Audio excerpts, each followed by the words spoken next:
So when I lost my weight, I was like free.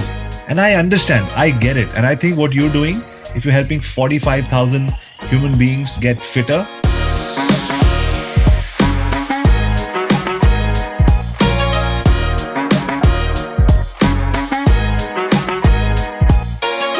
it's not only about getting fitter. It's people don't understand. People talk about mental health and all of those, and I love those topics, and I'm all for that.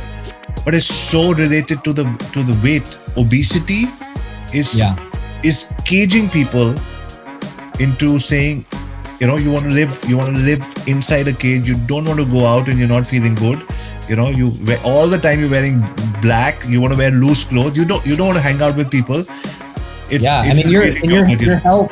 your health permeates every area of your life, right? Like your, if you want to be productive in business, like drink water, go eat healthy food. Like you eat junk, like it's going to drag you down. Your energy's down, your output's down, right? You can't show up for your family. You can't show up for your clients. You can't show up for your customers. I mean, it permeates everything, right? Is that you have the earning potential of a multi-million-dollar racehorse, but do you treat your body and fuel your body like it's a multi-million-dollar racehorse? Before we get started, Brandon, I always believe the shortest distance between two human hearts is always a story. You tell a story to a perfect stranger and you win their hearts for life. And so, for all of us and our audiences over here, Brandon, what's your story? Yeah, that's a big question. Well, thanks for having me, Avi. And I got to hear your story before we went live here, and you tell it very well. You tell it very Thank you.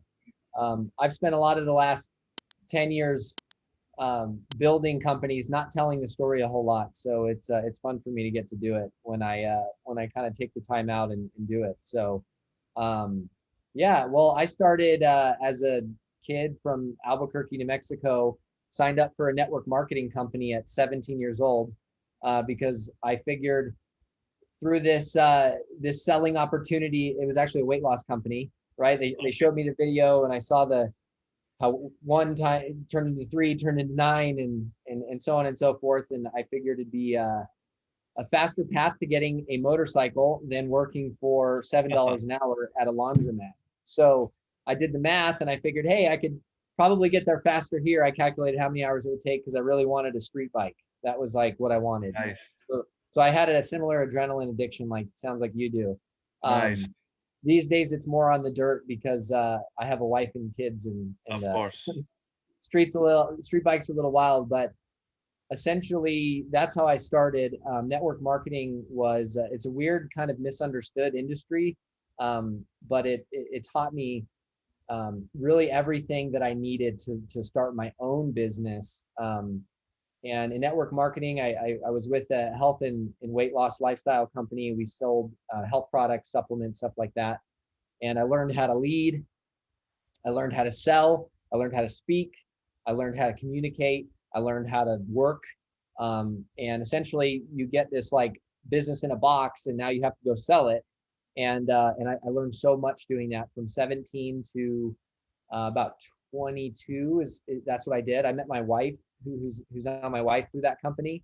Nice. So I think we sold about $12 million worth of product for that company over the span of 5 years.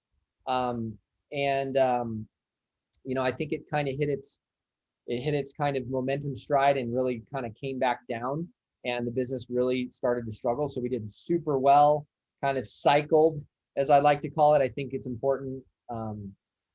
I'll get into that topic in a second, but kind of came crashing down. Two months behind on rent, 2 months behind on car payments. My wife Wow. and I at the time, we were engaged. We were like, oh, we can't have a wedding because we don't have any money. And that's actually when we launched what is now Ladyboss, which is my main role right now as being the CEO of Ladyboss. And so in short, network marketing, growth, contraction, cycled, crashed and burned, reinvented ourselves, decided to create our own business, serving the same kind of customers in a similar way, but through digital marketing model, as you spoke to the internet moguls concept, right? And now we've done over $100 million in revenue. We are number 4 on the Inc. 500. So essentially the fastest growing weight loss and health consumer direct to consumer packaged product company in the US, and just are continuing to grow and having a blast doing it. So that'd be the short business style version of the story when you ask. I can totally imagine the heartburn and the heartache and everything that went behind from you got me when you said you were 2 months behind the rent. That could be, I can imagine the mindset and to stay motivated then and say I still need to power through this, or worse can happen, and you're already engaged in all of that. Awesome, man. That was fantastic. So tell us, for people who are watching right now and are at your stage, what at the stage that you were at, maybe a month or two behind their rent, and they're like, should I give up, go back to a job? And I mean, I was at a job and I came and did entrepreneurship, and that job was not working. That's why I've come here. Why am I even thinking of going back? Because I don't have money for the next 2 months. So next time, should I have started with at least 6 months cushion money, or what am I doing? I have no idea. What should I do? Yeah, that's a good question. I mean, I think everyone's situation is different, right? Like I say, every business is a snowflake. I consult a lot of companies and business owners kind of in my, that's like fun for me to do that. And everyone is a snowflake, right? They're all unique and individual in your situation. I think there's like kind of two ways I see people get started in business. I think number one is if you have it in your heart and you have like that burning desire, like I like you just can't quit, right? Like Sure. you're gonna sit there and go like, what if, and you like if you have that burning flame, like, and it doesn't go out, I think like you know what you need to do, right? Like you know what you need to do. You probably need to stop listening to so much stuff and go work and go do the boring stuff that it takes, right? Because that's what it takes. But I think there's that person who, I said there's two types. I think there's that person who um, needs to just go all in and like get 2 months behind in all your payments because you need to just be like burning bridges past the point of no return. I have to go make this happen. Or I think that and that's kind of who I was, right? I like that's we spent 2 months building the foundation for what is now Ladyboss and helped over 450,000 people as customers, right? Like that was like we burned our bridges. My wife and I locked ourselves in a room. We had a whiteboard, we had laptops, we had a concept, we had a dream and a vision, and we painted it out, we made it a reality, and then we set to work, and we did it all day and all night for 2 months before. So I think there's that kind. I think the other kind is probably, you know, like, hey, maybe I have a family to support, maybe I have kids, maybe I have a spouse, maybe I have parents I'm taking care of, and I need to maintain a stability and the financial, stability in my life while I then build my business or dream, or that I work on that flame that I have inside of me in the after hours, in the spare time, in the weekends, in the evenings, in the moments in between. I don't think there's one way to do it. I think those are two good ways, and I think it just depends on the person. Got it. No, that makes a lot of sense. So you're saying if you're a true entrepreneur at heart, you will find a way in instead of a way out, and Yeah, that that's just comes naturally. However, you did also point out that there are various situations for different people. So you need to see where you are at in your growth path, trajectory, life pattern, wherever.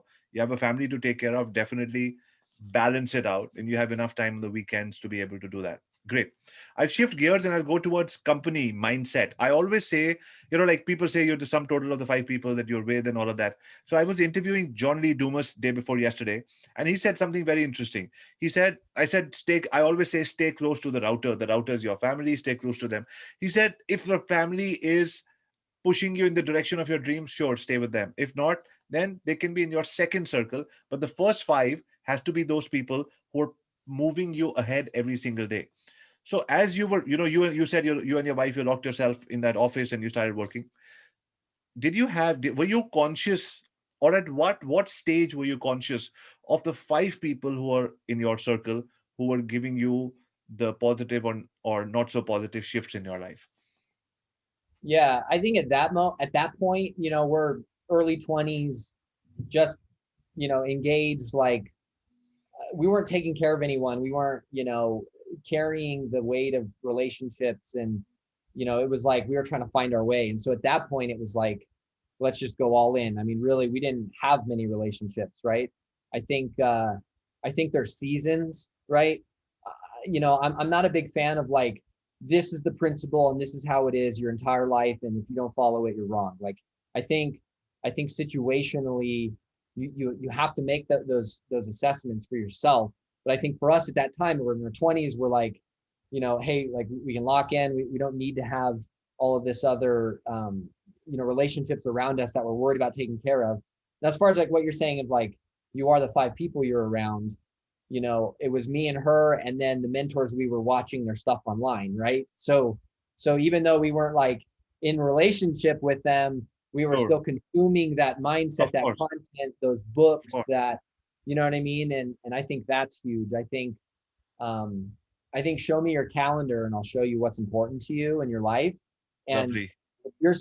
if one of those people is the Real Housewives of Orange County TV show, like, you're going to reap the fruit of that, right? Like, if one of those is, for me, reading the Bible, going to church, I have a spiritual connection, I reap the fruit of that. Another one is the time I spend, with my daughter, with my wife. And then another one is in the personal development books. And then another one is in friendships that I love and people I want to give to and be a good friend. And like, so I think I think you have to figure out, really, I think a lot of people just don't even think about what is really important to them or where they should spend their time and kind of map that. Like, I'm very pragmatic, right? Like, I'm not very emotional as a person. I'm very like, okay, what's the end result? How do I get there? Reverse engineer the way. Lovely. I love that. And is your wife a very emotional person? Uh, Depends who you ask. No, not really. She's pretty pragmatic, like Okay. like I am, but she has an unbelievable way of connecting with people that she's probably way better at than I am, among You other know, things. it took me 40 years to realize that being overly emotional is not a superpower. Because I would, I'm a sensitive human being, and I feel sensitive, and I feel pain for everyone, and I realize that allows me that makes me pause at various on various stages of my journey where I don't need to pause. There are so many things which don't need my attention or me to people have their own growth paths and their own karmas and everything. So I'm very happy that you pointed this out, because a lot of people who are listening right now, you need to understand who you are and where you're coming from. And there's no right and wrong. And this is where my next question is going to be. So, I like to give I'd like to ask you, do you think, Brandon, what you said right now, there are already some questions coming on the Facebook group that people are understanding, and they're asking their own personal questions. I loved what you said about the calendar. You show me your calendar, I'll show you where your life is headed. And you followed it up by saying that people don't even know what they want in life, because sometimes when you sit down with yourself and look in the mirror and say this is what you like or don't, you hate it. Just like sometimes when you put on a lot of weight, you don't like to look in the mirror. When you're all jumbled up with emotions and thoughts, you don't like to look in the mirror. And therefore we stop looking at the mirror, and therefore we don't know where we are going, and so life is just carrying by. So a lot of people have that, they don't look in the mirror. Then there are those kind of people who look at Brandon, who look at John Lee Dumas, who look at all these successful people and say, I'm motivated to look in the mirror. You start looking at the mirror, you feel bad for the way you look initially, and then slowly it starts shattering, and slowly you start becoming a better version of yourself. Then the third thing happens, and this is my question for you. When I start looking at Brandon or all these successful people, and I say, oh my God, these guys are so successful and I'm nowhere. And my success quotient or my happiness quotient could be a couple of $1,000 a month in recurring income or whatever, and everything else is fine. I don't need to be $100 million company. So, Brandon, would you give permission to everybody who's watching to choose their own success, or does everybody have to be a multimillionaire to find success in today's world? yeah, I think comparison's an interesting point, and I think that um, comparison, as in comparing yourself to somebody else, is saying that you're supposed to be the same. I think everyone's unique and individual and has intrinsic value. And comparison, either one of two things will happen. So one, I look at somebody who's doing worse than me and I become prideful because I'm doing Sure. better, right? And that doesn't lead to anything constructive or healthy, right? That turns into ego, and whatever you have above that person, your ego and your pride could take it away from you real quick, Yeah. right? And I think the other thing that'll happen is if you look at someone who who is more successful than you, it creates envy and covetousness, right? Now, now I want them to lose what they have so I can gain it, right? Or Right. I'm not satisfied with what I have, and so I need to work towards that end, and so now I have no sense of peace and no sense of satisfaction, right? Because I'm just constantly comparing myself either up or down. So I think recognizing and have the self-awareness to just be like, I have my own journey I'm walking in, and I'm going to walk in it, and I'm going to be happy for people that are doing better than me, and I'm going to learn from them, and I'm going to be like, wow, that's awesome, to celebrate them, right? And then the people that are doing not as good as me, I'm going to say, I'm going to figure out how I can lift them up. I'm going to maybe take lessons about what not to do, right? I think you can learn two things from everybody, either what to do or what not to do, right? So I think there's a lot to learn there as well. And and to the point of like, what do I really want? I think the world tells you that you need to be driving a Ferrari at a club every night, and culture especially in the United States, right? I don't know where everyone's from, but in the United States, the culture that's pervaded Sure. is culture of self. It's a culture um, of of substance, of no substance really, because it's all about showcasing wealth, and I'm doing this and I'm doing that, and it's pride and ego. And as you know, with many famous actors and actresses and people that are successful that turn to drug addictions and all this, it's not about the success level or the wealth. It's about finding fulfillment and how that means for you. So I think having a business is about the growth process that you go through, about adding value to your customers, and then creating a lifestyle that fulfills you, right? And so, do I want to be Jeff Bezos? No, I don't. I have no desire to have that much responsibility, to be honest with Right. you. I have a lot, like I have 150 employees. There's Wow. a lot of families that we feed, and like it's a lot of responsibility. I'm going to continue to grow, but I don't compare myself to him. I don't compare myself to the homeless guy and say, wow, look how much better I am in life, right? Like I just walk my own path. And I think it's important people just need to develop the mindset that it's okay to walk your own path. Like you're unique, right? Awesome. Love that. Thank you for giving because you started with the $100 billion company, 150 people and all of that. And then still you give the same person, the same guest on the interview is giving all of you permission to say, you know what? I did this because I wanted to do this. I still don't want to become a multi-billionaire like Jeff Bezos. And you choose your own path. So thank you for giving that permission. Because normally what happens is when somebody comes for an interview and every interview changes somebody's life. Somebody's going to pivot at the end of every interview, 100%. It could be one, it could be 20, it could be 100. And that's why I bring this question often. And I always ask my guests, can you give them the permission to get inspired by you and still do what they have to do themselves? So thank you for giving that permission. Uh, All you day know, long. thank you. So moving on and towards our, next gear. Uh, what about Was that the like that was the shift knob? I Oh saw that. yes, Okay. exactly. It's built in. Thank you for noticing that. So and in my head, inside a Mustang when I do this. So just for Ah, context.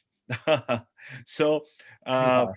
when it comes to when you're building a business, like you're the first five clients, what advice would you have for people to, because my first five clients to a large extent are, all of them are to some extent, but my first 5, 10 clients are so related to my self-worth and confidence and my game plan. Otherwise I want to get back to a job or whatever, quit. So I need those first five to say, you know what, at least I got so far. So what is your advice to people to get their first five clients? To get their first 5 clients, Yeah. um, figure out where your clients are hanging out and go get in front of them, right? Hmm. Like, I mean, you're gonna have to break through the noise. I mean, the attention span is like what, a millisecond now? I Right. feel like it used to be like 9 seconds, and then it was like 3, and now it's probably like a millisecond, right? Like it's this attention span. I So know. to go get your first 5 clients, like I don't, if you're a carpet cleaning company or you're gonna be a digital ads agency. I mean, it doesn't matter. Like you just need to go get in front of people. And if it's knocking on doors, it's knocking on doors. If it's running an ad, it's running an ad. If it's going in a Facebook group and adding value, that's what it is. But you got to go get in front of people and figure out where they're at, right? So So, I, so I mean, all right. short of like that general sense. Sure. I think most people who start a business don't realize that.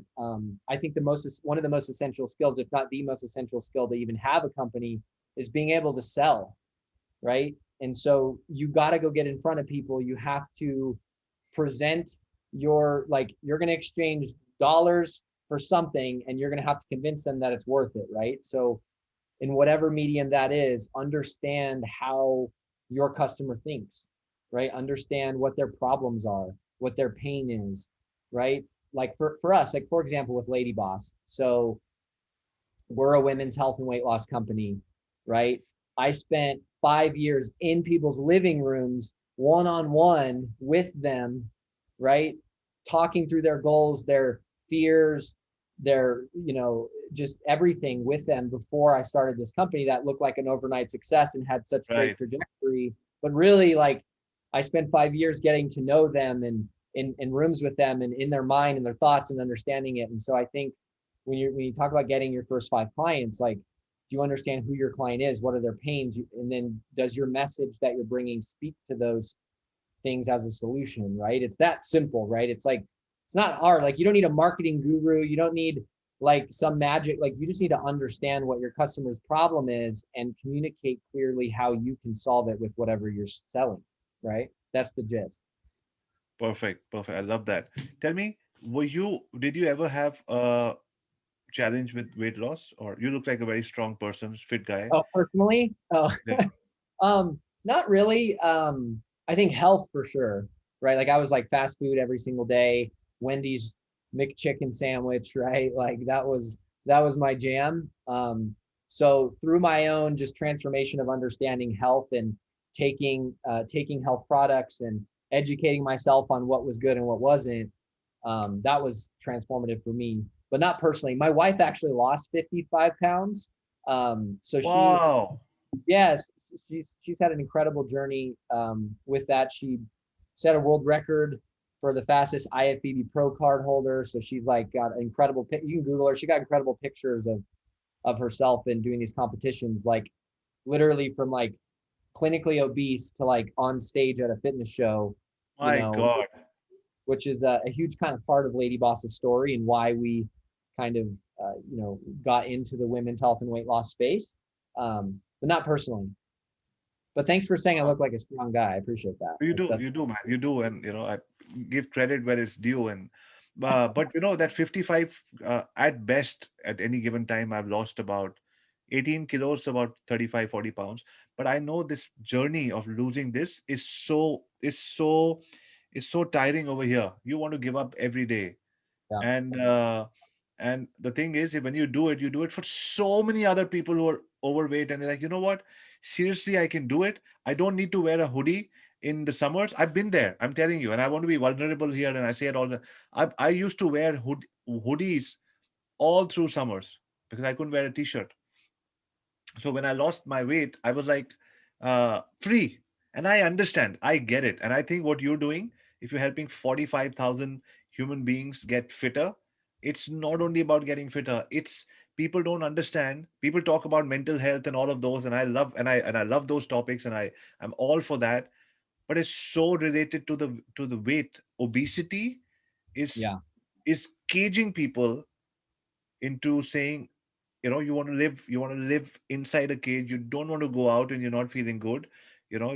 All the time you're wearing black. You want to wear loose clothes. You don't want to hang out with people. it's yeah. I it's mean, an amazing job that you do.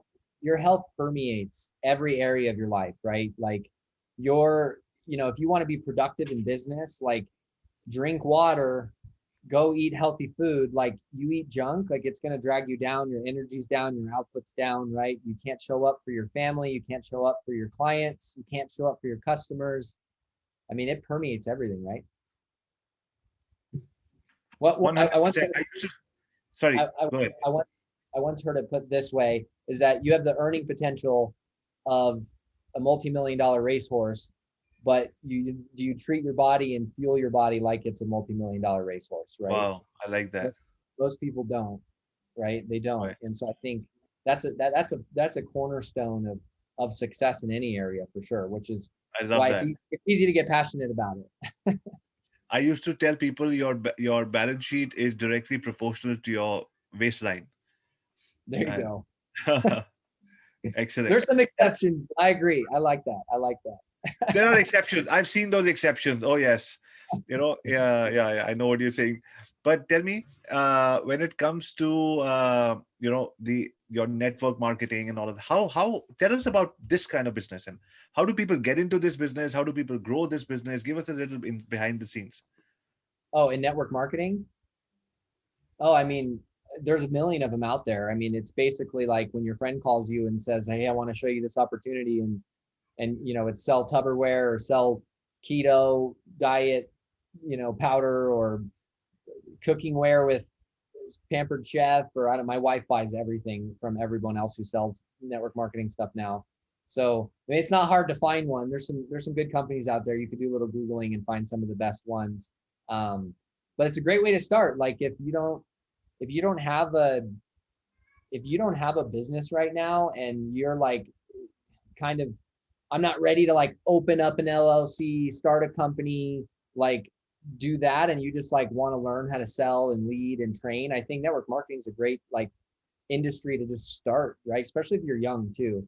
But I think digital marketing is great too. I think there's, you can drop ship product, you can, go learn something in the digital world and give that, like learn how to use Yelp and manage reviews online and go sell it to a local business. Like there's so many ways in 2021. It's, yes, like we had a rough year. We're in this weird place right now with this whole Right. health corona thing, but there's more opportunity now than there's ever been, period. And there's more access to new opportunity now. I'm so optimistic about, if you want to win, like, and you want to be successful, you want to have your own thing, like there's literally never been an easier time. Like the Right. barrier to entry is so low right now, right? Like if you wanted to start a company and get in the farming game 50 years ago, before the industrial revolution, it might have been further back than that. I'm not that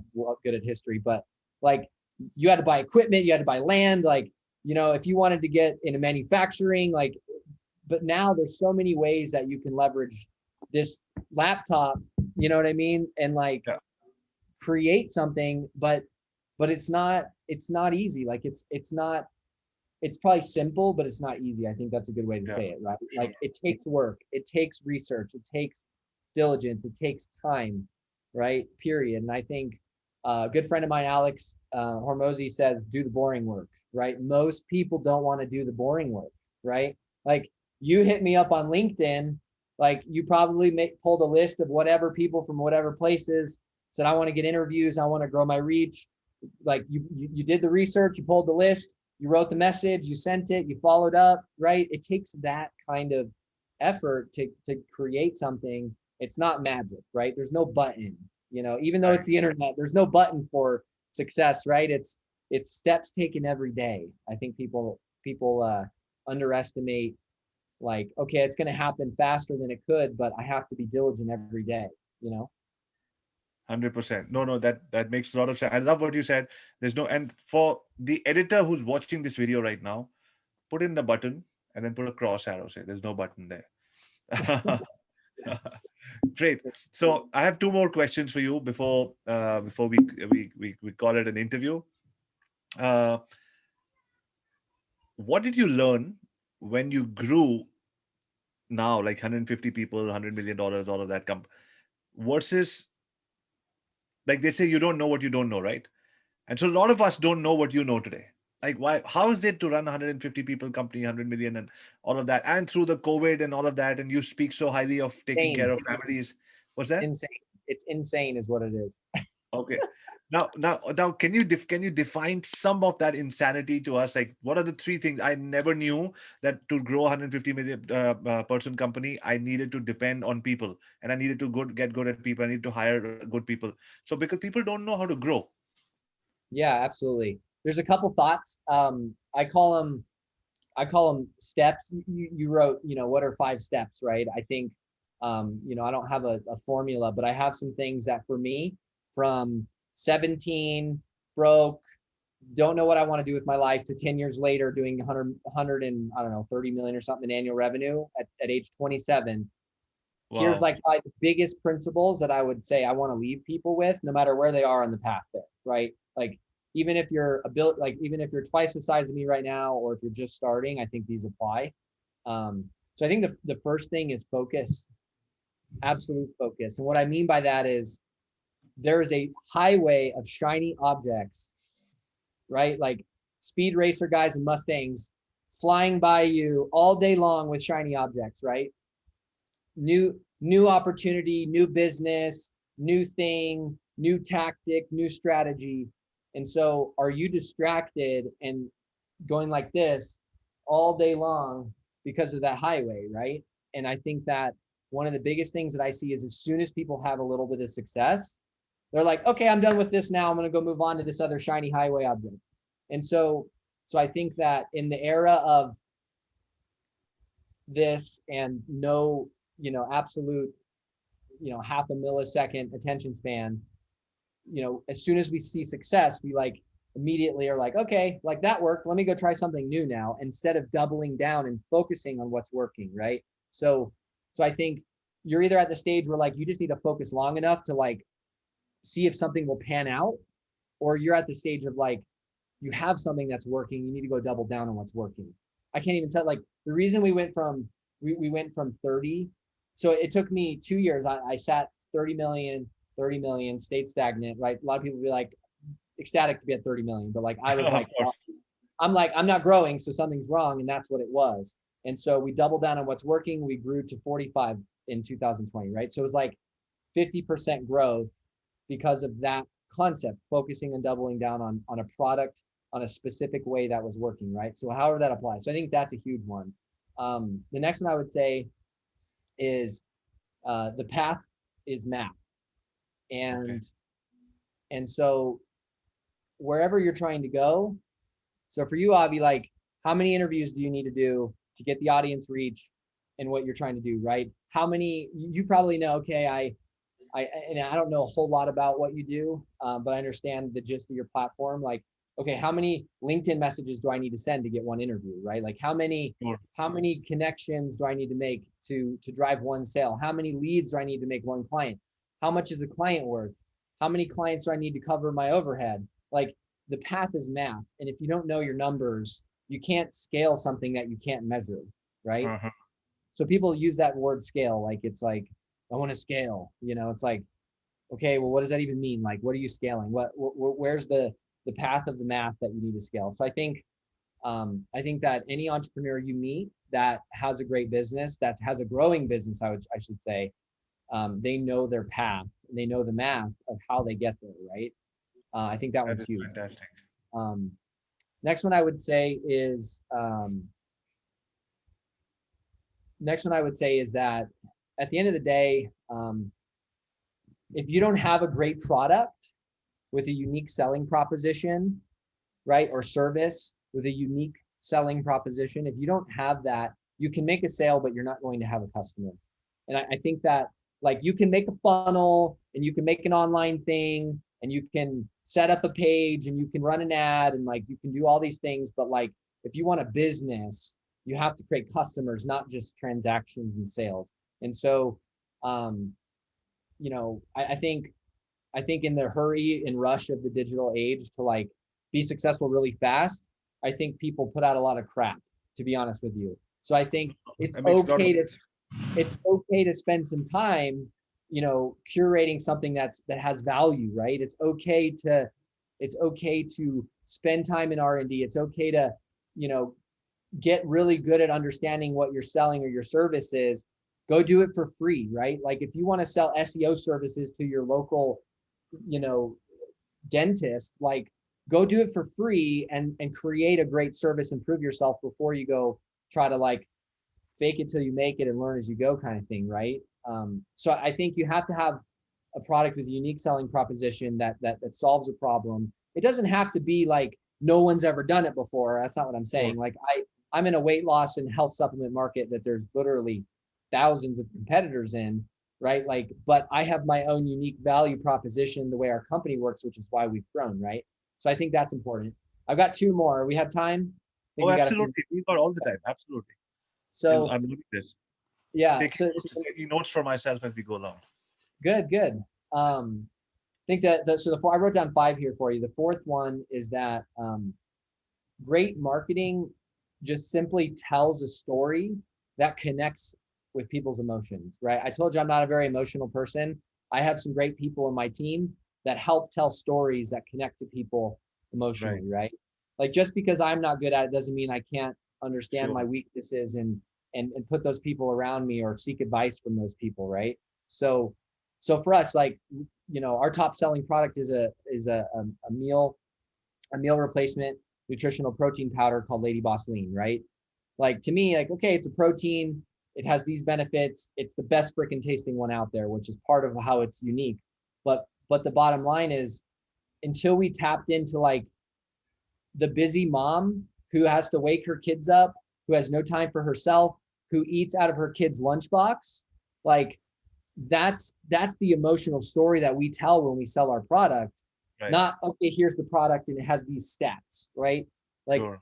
so I think that when people talk about marketing, it's really simply understanding what your customer's pain is and how do you connect a story and create a story that connects to those emotions and pulls that out of people. And so if you looked at any of our ads or you go um, to the Lady Boss page, you can see that in our videos and our marketing and how we connect to the customer through that story and those emotions. So I think that's so important. It was a huge breakthrough for us in growth. And then the last thing, um, I think in the beginning, this isn't a big deal. I think as a company matures, this happens. I've watched this happen. Um, there's a great book called Predictable Success. I forgot the author, but it goes over this a little bit. But essentially, um, sales always has to come first, and then operations should support sales, right? So in the beginning, you're just like, I got to get clients, right? But then Right. what'll happen is you start to get clients, and then all of a sudden you have all these clients to deal with, and that's operations, right? That's finance, logistics, fulfillment, service, right? Customer service.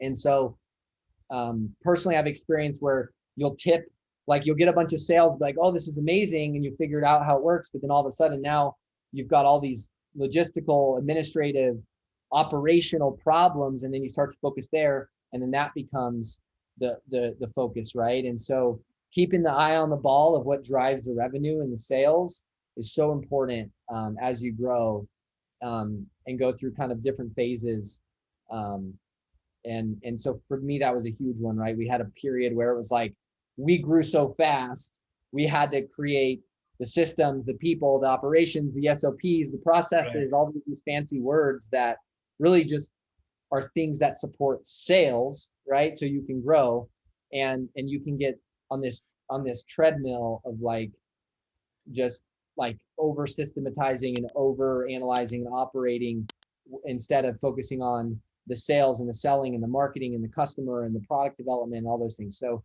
I think it's a big lesson for anyone who's had any kind of success to keep your eye on the ball is what I would say there. So there's my top five. If I had to condense it down, you're like, what does it take? I was like, there's a lot, but if it's five, there it is, right? So that was fantastic. I didn't know which one to call my favorite, but I like the path is math is easier to remember, and Yep, so I'm yep. going to go with that as my favorite. And I made notes, and I'm going to have a meeting with my team in the evening because I've just got so many ideas after what you said.